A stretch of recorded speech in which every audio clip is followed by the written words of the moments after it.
Sir, ಈ cinema ನಡೀತಾ ಇರಬೇಕಾದ್ರೆ ಇತ್ತೀಚೆಗೆ ನಿಮಗೆ ಗಮನಕ್ಕೆ ಬಂದಿದೆ ಹುಬ್ಬಳ್ಳಿಲಿ ಆಗಿರುವಂಥದ್ದು, ನಿನ್ನೆ ಆಗಿರೋ ಘಟನೆ. ಇಡೀ ದೇಶವೇ ಒಂಥರ, ಇಡೀ ಕರ್ನಾಟಕಕ್ಕೆ ಒತ್ತು ಉರಿದಿರುವಂಥದ್ದು. ಅಂದರೆ ಅವನು ಎನ್ಕೌಂಟ್ರ್ ಕೂಡ ಆಯಿತು, ಆದರೆ ಯಾರೂ ಒಪ್ತಾ ಇಲ್ಲ ಅದನ್ನು, ಏನಾದರೂ ಅವ್ರಿಗೆ ಬೇರೆ ಶಿಕ್ಷೆ ಕೊಡಬೇಕಿತ್ತು ಅಂತೇಳಿ. ಒಂದು ಚಿಕ್ಕ ಮಗುನ ಅತ್ಯಾಚಾರ ಮಾಡಿ ಕೊಲೆ ಮಾಡಿರೋದು, ಇದಿಷ್ಟು ಅಮಾನುಷ. ಅದೇ ಸಂದರ್ಭದಲ್ಲಿ ಅದೇ ರೀತಿಯಾದ ಕಥೆಯನ್ನು ಹೇಳೋಕೆ ಹೊರಟಿದ್ದೀರಿ. ಏನು ಹೇಳ್ತೀರಿ ಸರ್ ಘಟನೆ ಬಗ್ಗೆ? ಸರ್, ಎಸ್ಪೆಷಲಿ ಚಿಕ್ಕ ಮಕ್ಕಳಿಗೆ ಆ ಥರ ಮಾಡ್ತಾರೆ ಅನ್ನೋದು ಇದೆಯಲ್ಲ, ಅದು ರಾಕ್ಷಸರು ಅಲ್ಲ, ರಾಕ್ಷಸರಿಗಿಂತನೂ ಮೀರಿದ್ದು ಏನಾದರೂ ಇದ್ದರೆ ಅದು. ಅಫ್ಕೋರ್ಸ್ ನೀವು ಹೇಳ್ದಂಗೆ ನಿನ್ನೆ ಅವ್ರು ಎನ್ಕೌಂಟ್ರ್ ಮಾಡಿ ಅವ್ರನ್ನ ಹೊಡೆದು ಹಾಕಿದ್ರು. ಬಟ್ ನಾನು ಆ ಜಾಗದಲ್ಲಾಗಿದ್ದರೆ ಬಹುಶಃ ಇನ್ನೂ ತುಂಡಾಗಿ ಕತ್ತರಿಸ್ತಾ ಇದ್ದೆ. ನಾನು ಟೀಸರ್ನಲ್ಲಿ ಹೇಳಿರೋ ಥರನೇ ಅದು ನಿಜವಾದ ನನ್ನ ರಿಯಲ್ ಆಕ್ರೋಶ. ಅದು ಪೀಸ್ ಮಾಡಿ ತುಂಡು ಕತ್ತರಿಸಿ ಐ ಥಿಂಕ್ ಹದ್ದುಗಳಿಗೆ ಹಾಕಿಬಿಡ್ಬೇಕು, ಆ ಥರ ಒಂದು ಶಿಕ್ಷೆ ಮಾಡಬೇಕು ಅಂತ ನನಗೆ ವೈಯಕ್ತಿಕವಾಗಿ ಹಂಗೆ ಅನಿಸುತ್ತೆ. ಈ ಎಷ್ಟೊಂದು ಅಪರಾಧಗಳು, ಕ್ರೈಮ್ ಎಲ್ಲ ನಡೀತಾವೆ, ಬಟ್ ಆ ಪುಟಾಣಿ ಮಕ್ಕಳಿಗೆ ಅದು ಏನಂತನೂ ಗೊತ್ತಿರಲ್ಲ, ಅಷ್ಟು ಹಿಂಸೆ. ಅದನ್ನು ನಾವು ಊಹೆನೂ ಮಾಡ್ಕೊಳಕ್ಕೆ ಸಾಧ್ಯ ಇಲ್ಲ. ನಿನ್ನೆ ಕೂಡ ನನ್ನ ಹೆಂಡ್ತಿ ಅದನ್ನು ನೋಡಿದಾಗ ಹಲ್ಲೆಲ್ಲ ಕಚ್ಚಿಬಿಟ್ಟು ಅವ್ರಿಗೆ ಅಷ್ಟು ಕೋಪ ಬರುತ್ತೆ. ಅದು ಕಂದಮ್ಮ, ಚಿಕ್ಕ ಪುಟಾಣಿ ಕಂದಮ್ಮ, ಯೋಚನೆ ಮಾಡಿ. ಅಂದರೆ ಅವು ಏನಾದರೂ ಒಂದು ಚೂಟಿದ್ರೇ, ಏನಾದರೂ ಚುಚ್ಚಿದ್ರೆ ಒಂದು ಇಂಜೆಕ್ಷನ್ ಡಾಕ್ಟ್ರ್ ಕೊಡಬೇಕಂದ್ರೆ ಅಷ್ಟು ಭಯಭೀತವಾಗಿ ಮಕ್ಕಳು ಅಳ್ತಾರೆ.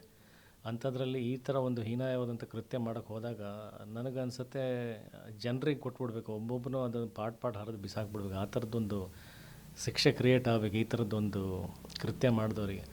ಯಾವತ್ತೂ ಯಾರು ಕೂಡ ಯೋಚನೆನೂ ಮಾಡೋಕ್ಕೆ ಸಾಧ್ಯವಾಗಬಾರ್ದು. ಈ ಥರ ನಾವು ಏನಾದರೂ ಮುಂದೆ ಒಂದು ಮಾಡಬೇಕು, ಈ ಥರದ್ದೊಂದು ಕ್ರೈಮನ್ನು ಒಂದು ಯಾರಾದರೂ ಯೋಚನೆ ಮಾಡೋನು ನಡಗಬೇಕು, ಹುಚ್ಚ ಹೊಯ್ಕೋಬೇಕು ಆ್ಯಕ್ಚುಲಿ ಅವನು. ಆ ಥರದ್ದು ಶಿಕ್ಷೆಗಳು ಕ್ರಿಯೇಟ್ ಆಗಬೇಕು.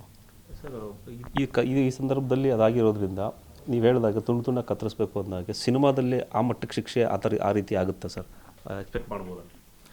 ಅಲ್ಲ, ಅದು ಒಂದು ಥರದ್ದು ಏನಂತಾರೆ, ಅಸಹಾಯಕ ಪರಿಸ್ಥಿತಿ. ನಮ್ಮದು ಕೂಡ ಕಾನೂನಾತ್ಮಕವಾಗಿ ಹೋರಾಟ ಮಾಡಬೇಕನ್ನೋದು ಕಾನೂನಲ್ಲಿದೆ. ನಾವು ಕಾನೂನನ್ನು ಮೀರಿ ಹೋಗೋಕ್ಕಾಗಲ್ಲ. ಇದು ನಮ್ಮ ಭಾವನೆಗಳು, ಆ ಥರ ಆಗಬೇಕು ಅನ್ನೋದು ನಮ್ಮ ಭಾವನೆಗಳು. ಬಟ್ ಈ ಥರ ಆಗುವಂಥ ಕಠಿಣ ಶಿಕ್ಷೆ, ಕಠಿಣ ಕ್ರಮ ನ್ಯಾಯಾಂಗ ವ್ಯವಸ್ಥೆ ತೊಗೋಬೇಕಾಗಿದೆ. ಸಿನಿಮಾದಲ್ಲಿ ಅದನ್ನೇ ಮನವಿ ಮಾಡಿರ್ತಕ್ಕಂಥದ್ದು ನಾನು. ರಾಷ್ಟ್ರಪತಿಗಳಿಗೂ ಕೂಡ ಮನವಿ ಮಾಡ್ತಿರ್ತಕ್ಕಂಥದ್ದು ಅದನ್ನೇ. ಆ ಥರದ್ದು ಭೀಕರವಾದಂಥ ಶಿಕ್ಷೆ ಕೊಡಬೇಕು. ಮುಂದೆ ಆ ಥರ ಆಗದೇ ರೀತಿಯಲ್ಲಿ ತಡೆಗಟ್ಟಬೇಕು. ನಮ್ಮ ಭಾವನೆಗಳು ಆಗಿದೆ ಅಂತ ಅದೇ ನಮ್ಮ ದುರಾದೃಷ್ಟ ಅನ್ಬೋದು, ಅಸಹಾಯಕತೆ ಅನ್ಬೋದು. ಕೆಲವೊಂದು ಸ್ಥಿತಿನಲ್ಲಿ ಎಷ್ಟೇ ಕಠಿಣವಾದಂಥ ಅನ್ಯಾಯ ಆದ್ರೂ ಕಾನೂನನ್ನು ಕೈಗೆ ತೊಗೊಳಕ್ಕಾಗಲ್ಲ. ನಾವು ತಪ್ಪಿತಸ್ಥರಾಗ್ಬಿಡ್ತೀವಿ ತೊಗೊಂಡಾಗ. ಇದು ನಮ್ಮಲ್ಲಿರ್ತಕ್ಕಂಥ ಒಂದು ಭಾವನೆ, ಅಷ್ಟು ಆಕ್ರೋಶ ಇದೆ ಅಂತ ಹೇಳಿದ್ದು. ಸೊ ಸಿನಿಮಾದಲ್ಲಿ ಆ ಆಕ್ರೋಶ ವ್ಯಕ್ತಪಡಿಸಿದ್ದೀವಿ.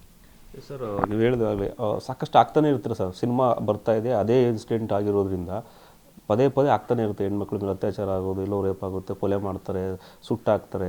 ಇದಕ್ಕೆಲ್ಲ ಅಂತ್ಯ ಆಡೋದು ಹೇಗೆ ಅನ್ನೋದು ನೀವು ಹೇಳಿದ್ರೆ ಕಾನೂನು ಮುಖಾಂತರ ಆಗಬೇಕು ಅಂತ. ಆದರೆ ಕಾನೂನಲ್ಲೂ ಕೂಡ ಅದಕ್ಕೊಂದಷ್ಟು ತೊಡಕುಗಳಿರುತ್ತೆ, ಹ್ಯೂಮನ್ ರೈಟ್ಸ್ ಅಂತ ಬರುತ್ತೆ. ಬಟ್ ಅದನ್ನೆಲ್ಲ ದಾಟಿ ಹೋಗೋದು ಹೇಗೆ ಅನ್ನೋದು ಸರ್? ಎಸ್ಪೆಷಲಿ ಪಾಕ್ಸೋ, ಚೈಲ್ಡ್ ರೇಪಲ್ಲಿ ನನಗೆ ಗೊತ್ತಿರೋಂಗೆ ಯಾವ ಹ್ಯೂಮನ್ ರೈಟ್ಸು ಅದು ಏನೂ ಬರಬಾರ್ದು. ಅದ್ರ ಮಗುಕ್ಕಿಂತ ದೊಡ್ಡ ಹ್ಯೂಮನ್ ರೈಟ್ ಯಾವುದು ಅಲ್ವಾ? ಅದಕ್ಕೆ ಹೆಂಗೆ ಪರಿಹಾರ ಅಂತಂದರೆ ಅದು ನ್ಯಾಯಾಂಗ ವ್ಯವಸ್ಥೆನಲ್ಲಿ ಅದು ಜಡ್ಜ್ಮೆಂಟ್, ಆ ಥರದ್ದೊಂದು ಡಿಸಿಷನ್, ಒಂದು ವ್ಯವಸ್ಥೆ.